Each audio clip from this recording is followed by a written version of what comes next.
1947 में $1 3 रुपए के बराबर था। आज के डेट में $1 90 रुपए को पार कर रहा है।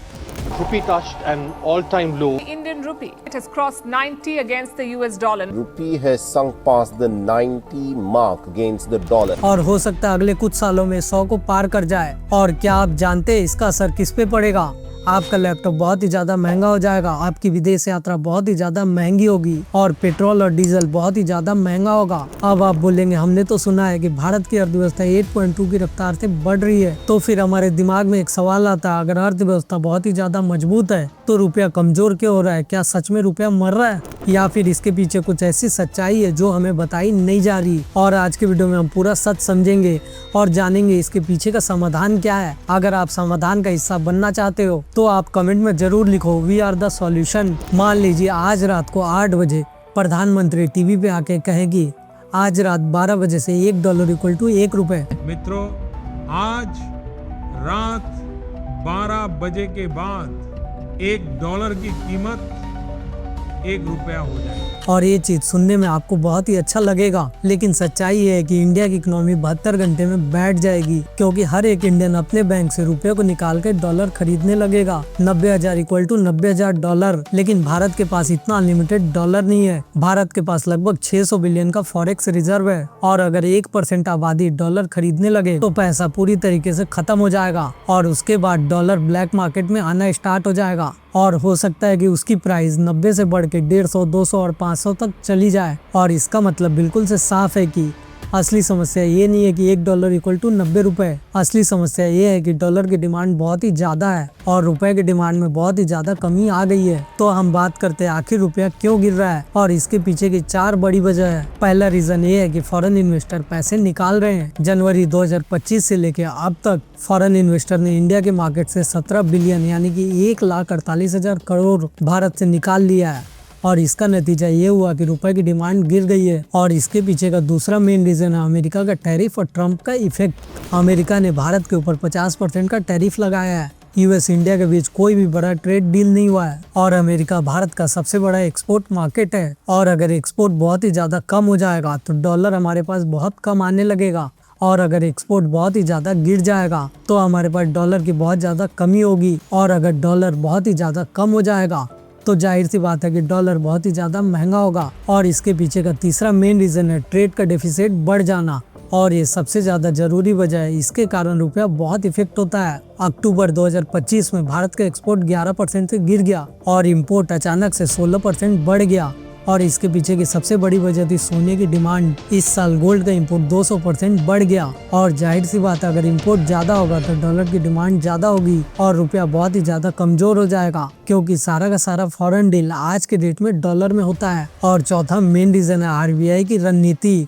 आरबीआई हर साल जानबूझ के रुपीस को गिरा रहा है। आईएमएफ का मानना है कि आरबीआई हर साल 1% रुपीस गिरा रहा है और इसके पीछे का रीजन ये है कि भारतीय सामान विदेश में सस्ता रहे और ये आज के डेट में हमारी मजबूरी है, खास तौर पे अमेरिका के टैरिफ के बाद। अब हम बात करते हैं बहुत बड़े मिथ और बहुत बड़े भ्रम के बारे में। आजकल सोशल मीडिया पे कहा जाता है कि जिस देश की करेंसी सबसे ज्यादा महंगी होगी वो देश सबसे ज्यादा ताकतवर होगा, लेकिन ये बात पूरी तरीके से गलत है। आप उदाहरण के लिए बहरीन का दिनार देख लो, इसकी प्राइस 227 रुपए है और आज के डेट में $1 = 90 रुपए। अब आप ही एक बात बताओ, क्या बहरीन अमेरिका से ज्यादा ताकतवर है? और यही चीज जापान के साथ भी हो रही है। वहाँ पे $1 = 156 येन होते हैं और कोरिया में तो $1 = 1470 येन होते हैं। अब आप एक बात बताओ, क्या जापान और कोरिया कमजोर देश है? और इस चीज को कहते हैं एक्सचेंज रेट मिसकॉन्सेप्शन। महंगी करेंसी मजबूत देश है जरूरी नहीं है। अब मैं ये नहीं कहता कि गिरते हुए रुपये से नुकसान नहीं है, इससे बहुत ही ज्यादा नुकसान होता है और इसका असर आम आदमी पे पड़ता है। अगर कोई $1000 का सामान मंगाता है, पहले इसे 85,000 रुपए लगते थे और आज के डेट में सेम आइटम को आपको मंगाने के लिए 90,000 रुपए देने पड़ रहे हैं। तेल हम इंपोर्ट करते हैं, अगर तेल महंगा हो जाएगा तो आपकी ट्रांसपोर्टेशन महंगी हो जाएगी, दूध सब्जी हर एक चीज महंगी हो जाएगी और इस चीज को इकोनॉमी में कहते हैं इंपोर्ट इन्फ्लेशन। भारत एक इंपोर्टर देश है और इंपोर्ट करने से भारत को सबसे ज्यादा नुकसान होगा। लेकिन हम बात करते हैं आखिर एक्सपोर्ट का फायदा कहाँ होगा? अगर कोई आईटी कंपनी $10,000 का प्रोजेक्ट कर रही है, पहले उसे 8.5 लाख मिलते थे, लेकिन आज के डेट में उसकी कमाई 9 लाख रुपए होगी। लेकिन सच्चाई ये है कि भारत एक नेट इंपोर्टर देश है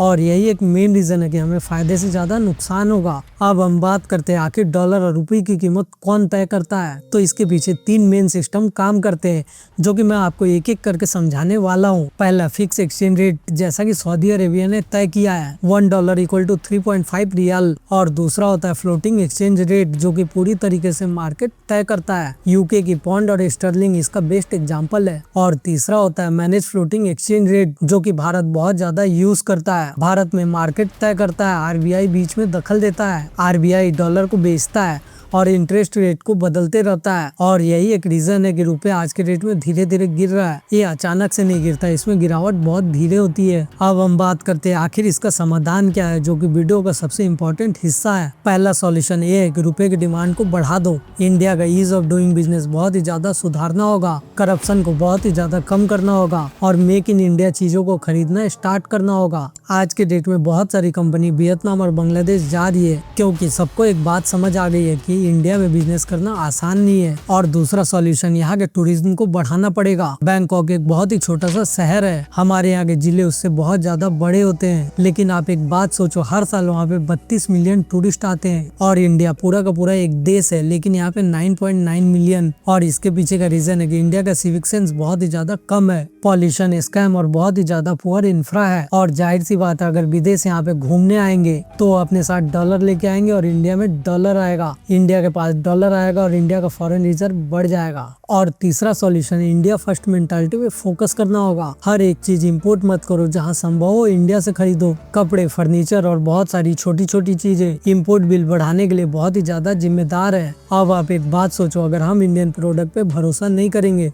तो पूरी दुनिया हम पे भरोसा क्यों करेगी। और अगर हम इंडिया का प्रोडक्ट खरीदना स्टार्ट कर देंगे तो फॉरेन इन्वेस्टर भी इंडिया की कंपनी में पैसे लगाएंगे और इससे इंडिया में बहुत ही ज्यादा डॉलर आएगा और इससे हमारी इकोनॉमी बहुत ही ज्यादा बूस्ट होगी। एक जमाना था जब इंडिया को सोने की चिड़िया कहा जाता था, दुनिया का जीडीपी बस इंडिया के भरोसे आता था और आने वाला दशक भी भारत का हो सकता है। लेकिन तब जब हम जाके सॉल्यूशन का हिस्सा बनेंगे। और सच्चाई यही है कि अगर भारत की वैल्यू बढ़ेगी तभी इंडिया का रुपया बहुत ही ज्यादा बढ़ेगा। अब आपकी बारी, आप कमेंट में एक बात जरूर बताओ, आप इंडिया का कौन सा ब्रांड यूज करते हो और क्या आप भविष्य में समस्या नहीं समाधान बनोगे। अगर आपको ये वीडियो पसंद आया हो तो इस वीडियो को लाइक, शेयर और चैनल को सब्सक्राइब जरूर करें। मिलते हैं आपसे आने वाले अगले वीडियो में, तब तक के लिए बाय और जय हिंद।